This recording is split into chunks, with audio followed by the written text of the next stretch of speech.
Slava împărăției tale vor spune și de puterea ta vor grăi, ca să se facă fiilor oamenilor cunoscută puterea ta și slava măreției împărăției tale. Împărăția ta este împărăția tuturor veacurilor, iar stăpânirea ta din neam și neam. Credincios este Domnul întru cuvintele sale și cuvios întru toate lucrurile sale. Domnul sprijină pe toți cei ce cad și îndreaptă pe toți cei cârboviți. Ochii tuturor spre tine nădăjduiesc și tu le dai lor hrană la bună vreme. Deschizi tu mâna ta și de bunăvoință saturi pe toți cei vii. Drept este Domnul în toate căile Lui și cuvios în toate lucrurile Lui. Aproape este Domnul de toți cei ce-L cheamă pe El, de toți cei ce-L cheamă într-o adevăr. Voia celor ce se tem de El o va face și rugăciunea lor o va auzi și îi va mântui pe dânsi. Domnul păzește pe toți cei ce iubesc pe El și pe toți păcătoșii îi va pierde. Lauda Domnului va fi gura mea și să binecuvinteze tot trupul numele cel sfânt al Lui în viac și în viacul viacului. Domnul mă paște și nimic nu-mi va lipsi.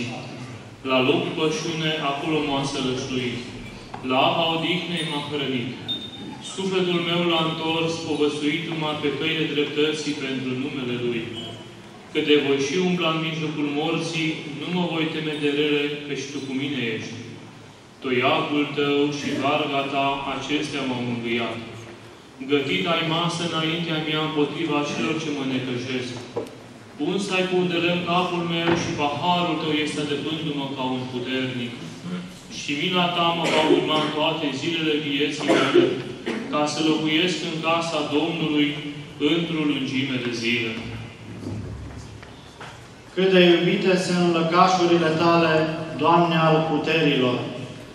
Dorește și se sfârșește sufletul meu după curțile Domnului.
Sfinte Apostole și Evangheliste Ioan, roagă de Dumnezeu pentru noi.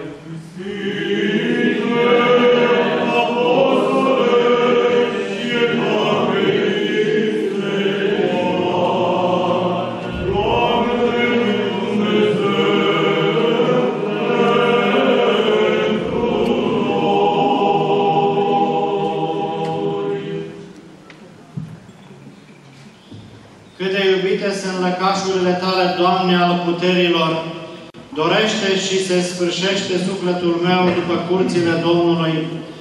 Inima mea și trupul meu s-au bucurat de Dumnezeu cel viu, că pasărea și-a aflat casă și turtureaua cui, unde își va pune puii săi.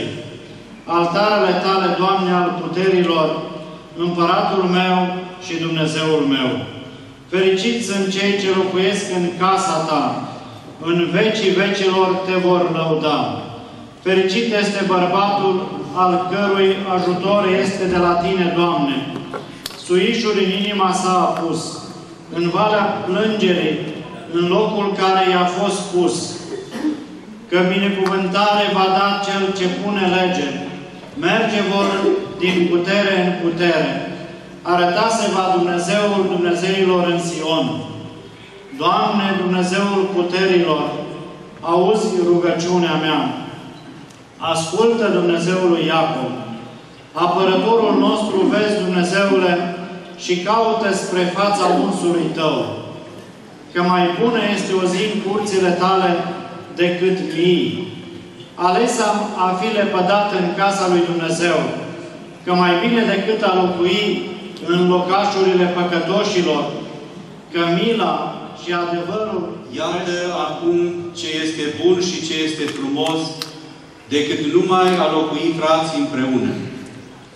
Aceasta este ca mirul pe cap, care se coboară pe barba lui Aron, care se coboară pe marginea veșmintelor lui. Aceasta este ca roa Ermonului, ce se coboară pe munții Sionului, că unde este unire, acolo a poruncit Domnul binecuvântarea și viața până în viață. Adu-s aminte, Doamne, de David și de toate blândețile lui. Cum s-a jurat Domnului și a făgătuit Dumnezeul lui Iacov. Nu voi intra în locașul casei mele, nu mă voi stui pe patul meu de odihnă, nu voi da somn ochilor mei și genelor mele dormitare și odihnă dâmpelor mele, până ce nu voi afla loc Domnului, locaș Dumnezeului lui Iacov. Iar am auzit de chipotul legii, în Efrata l-am găsit pe el în țarina lui Iar. Intra vom în locașurile lui, închina ne vom la locul unde au stat picioarele lui. Scoală-te, Doamne, într-o odihna Ta, Tu și chivotul sfințirii Tale. Preoții Tăi, Doamne, se vor îmbrăca cu dreptatea și cuvioșii Tăi se vor bucura. Din pricina lui David, robul Tău, să nu întorci fața unsului Tău. Juratul sa Domnului David adevărul și nu-l va lepăda. Din rodul pânteșului Tău voi pune pe scaunul Tău, de vor păzi fiii Tăi legământul Tău și mărturiile mele și acestea care sunt, în care îi voi învăța pe ei și fiii lor vor ședea până în viață pe scaunul Tău. Că a ales Domnul Sionul și a ales ca locuință Lui. Aceasta este odihna mea în viacul viacului. Aici voi locui, că l-am ales pe El. Roadele Lui le voi binecuvânta foarte. Pe săracii Lui îi voi sătura cu pâine. Pe preoții Lui îi voi îmbrăca cu izbăvire și cuvioșii Lui cu bucurie se vor bucura.